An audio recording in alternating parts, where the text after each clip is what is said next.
Hey, what's going on, everybody? It's your cousin, it's your Kim, folks, Andre Amir, and we're back again with another video. And listen, let me tell you something real quick.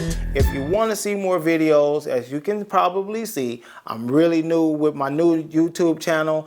For years, I've been contemplating YouTube. I'm finally on here, and I got a whole lot of stuff coming for you guys. We're going to start unloading them back to back. But in order for you to really get a full blast of what we're doing, you have to get a chance to subscribe. That'll give you an opportunity to see the videos, and then also they have a new thing called the notifications. That right there will help you absolutely be notified and get an idea of when I've uploaded a new video. So if you could do that, that would help me, and it would help you get on top of these videos that we're going to be dropping. Listen, check this out. Now, this next segment I'm going to be dedicating to some things that are going on that I think that are really abusive, and it's abusive to the most vulnerable part of our society. People with disabilities, challenges, or handicaps. So let's go with some things that are abusive towards them. And I think that, you know, when we set aside rights and community or societal things that everybody know that this is for this person, this is for babies, this is for children, this is for the elderly, this is for people with disabilities or handicaps. Okay, we shouldn't abuse those things. Now we know that there's a lot of abuse going on. So on the next couple of videos, I'm gonna touch on a couple of these issues, right? Now today what I'm gonna touch on is the abuse of the service dog, okay? 19 states have made it a crime to dress up a pet and pretend it's a working dog, including the state of Virginia. But that doesn't seem to be keeping the frauds away. Here's Andrea McCarran with tonight's Special Assignment Unit report. When a pet owner buys a service dog vest online and takes an untrained animal into a public place, that can actually harm people who rely on legitimate service dogs. The whole service dog industry is not regular. Anybody can get paperwork too. It's a free-for-all. There is no national registry for service animals, but scam artists online sell fraudulent certification, ID cards, and vests. A trained service dog would never bark in public except on command. Be aggressive toward other dogs or people. Eat off a table in a restaurant, ride in a shopping cart, or be dressed in an unprofessional manner. There are so many dogs coming into the airport and relieving themselves, growling, barking, and biting. They can't tell the difference between a legitimate trained dog and a fake service dog. When you're in Walmart with shades on. This woman pretends to be blind just so she can take her pet shopping. And he your service dog. Nationwide, the situation has gotten so out of control. It's an epidemic. Now, when I grew up, we all knew that dogs were trained to do special things. There were even shows about dogs who did miraculous things. So we know that dogs have superior intelligence in a lot of different ways, right? They help militaries, they help law enforcement, they help blind people cross the street. They can do so many different things. They can retrieve things. Yes, dogs are superior when it comes to certain intelligences, and they can help people that can't do certain things for themselves, right? Now, we know that we see the dogs, but it takes a specific type of training. They go through a rigorous training.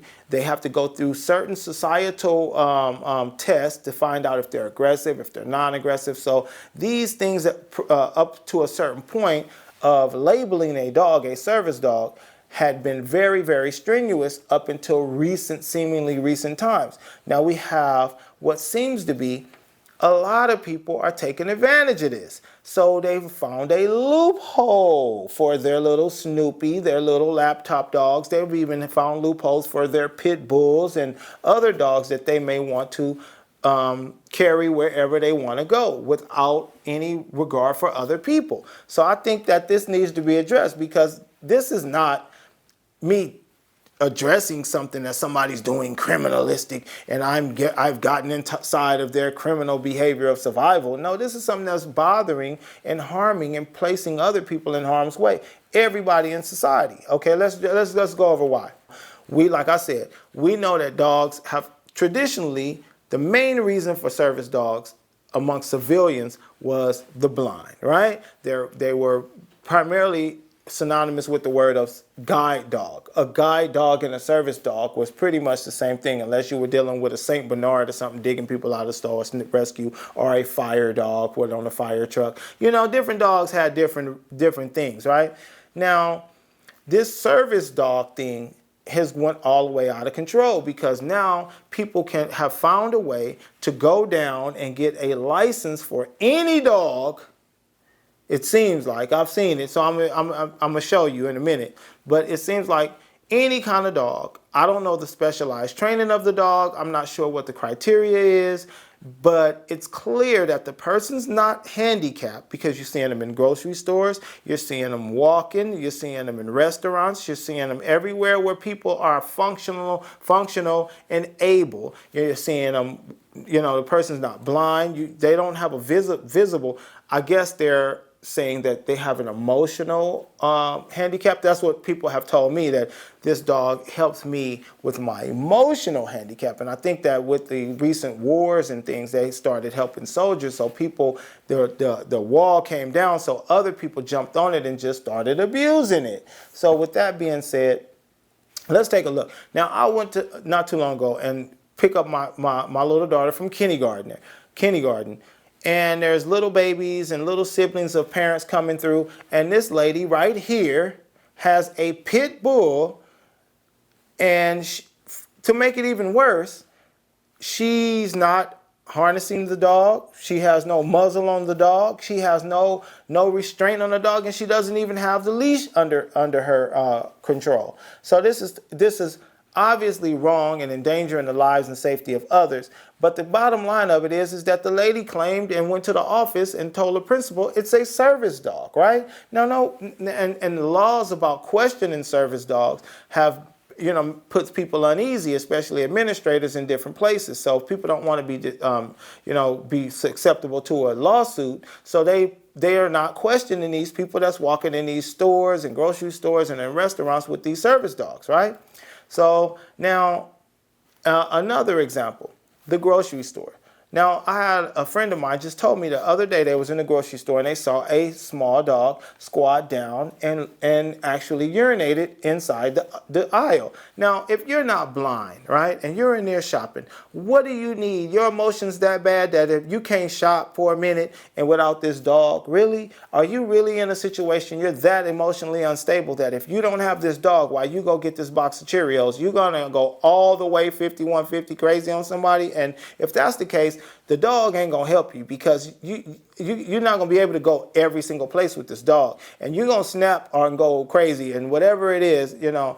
If you're that crazy that you gotta have a dog every single place you go, then something is wrong. I don't know. I mean, maybe you might need to upgrade your medication or your treatment plan, because the dog ain't gonna work.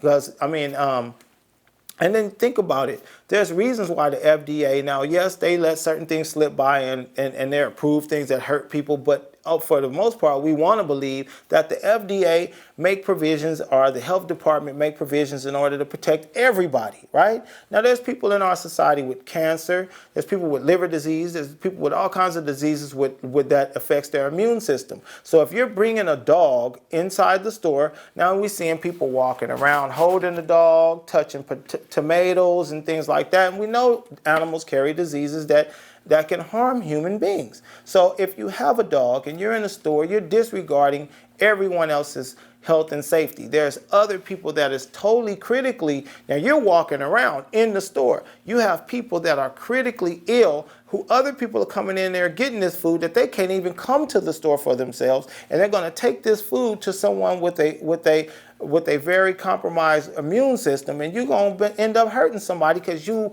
want to prove that you can have your dog and you feel like your dog is your child. A dog is not a human being, and a dog is a dog. And so, you know, with that being said, you wouldn't take you know, a baby and change his diaper on top of the tomatoes. I mean, it's just certain things you just wouldn't do. So if you wouldn't bring a snake. I mean, A snake can comfort your emotions. I mean, you wouldn't bring other animals. You wouldn't bring a hamster and hold him while you're shopping. But this dog that you're doing this, I mean, it's just going crazy, and people are abusing it, and it's hurting other people, and it's putting other people's lives at risk. And there are rules, and there are reasons why. There are laws and provisions set aside to help the handicapped and disabled, and there's also rules that are set aside to help other people that are that for food and health and restaurants and medical facilities and things like that. And I think that that's something that we need to govern ourselves. You're just hurting them. So if you make the rules tighter for people who really need to be guided and can help get across the street or things like that, then you're just taking advantage of it. So that's just something that I think that needs to be addressed, and that's just something that really get on my nerves. I don't know how you feel about it. I mean, I know it's a lot of pet lovers out there and say, oh, it's fine. A lot of people are dirtier than dogs and stuff like this, and all of these other things like that. So let me know how you feel about it. Why don't you drop some comments and let's get this started, because I think that it needs to be something done about this. It's imposing on other people's health and safety. It's a problem. It's getting on my nerves. I know it's a lot of people out there. It's getting on y'all nerves too. And it just hurts. I hate to see people taking advantage of the less fortunate. I really do. I don't like people hurting old people, children, or anybody that has a compromised situation in their life. Poor people. It just don't make sense for you to just want to walk around with this dog in your arms, or expose people to things, especially once you've been informed, or bring dogs to schools and put other people's children at risk and stuff, and test your dog's temperament with other people's children and babies. People ain't up there ready to pull your dog off no 3-year-old child or no 5-year-old kindergartner. You shouldn't do that. And I don't even know if a lot of these dogs, let's find out, you guys, start looking to see which one of these dogs are allowed or not allowed. Let's find out what these real laws are. And to my understanding, service dogs are still supposed to be specialized, trained. Drop some comments. Let me know how you guys feel about this. And I'm going to be dropping some more, because there are some other wide open everyday scams that people are taking advantage of, especially when it comes to disabled people, and they're affecting other people's lives, and it's getting on my nerves. So that was just something I wanted to drop, you guys. Hey, let me know. Once again, hit the subscribe button, and why don't you go ahead and hit the notifications, and let me know how you feel about this issue. Peace. Take it easy. Take care.